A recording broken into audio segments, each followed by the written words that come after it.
Un jour, il y eut à Java une terrible éruption volcanique.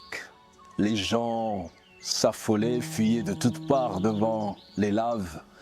Et une mère affolée se précipita dans la chambre où dormait son bébé et s'empara de ce bébé, le roulant dans une couverture pour le protéger car l'air était vicié, il était déjà embrasé et rempli d'étincelles.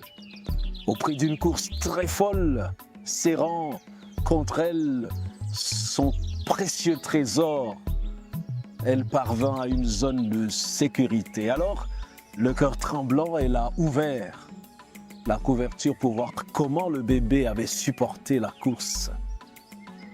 Un cri terrible s'échappa de ses lèvres et elle tomba à terre, totalement anéantie. Dans son trouble, elle avait saisi un petit oreiller au lieu du bébé. Et c'est avec ce petit oreiller qu'elle avait fui, laissant le bébé dans les flammes. Ça n'était trop pour sa raison. Elle devint folle. Que d'oreillers froids nous avons dans notre expérience de chaque jour.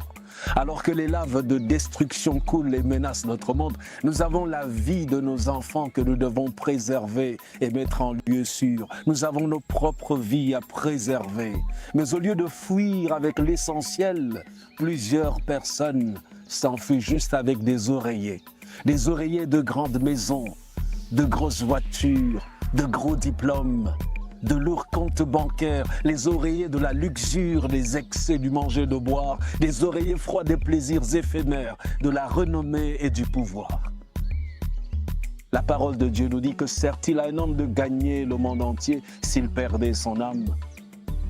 Beaucoup d'oreillers froids dans l'hypocrisie, beaucoup de gens qui viennent à l'église, mais ils n'ont aucune réalité dans leur relation avec Dieu. Ils vivent une religion froide, faite d'injustice, des égoïsmes, de la fraude, de la corruption, de la double allégeance. On consulte les marabouts, on vit dans une secte, on vit de la violence et de la haine, on refuse de pardonner.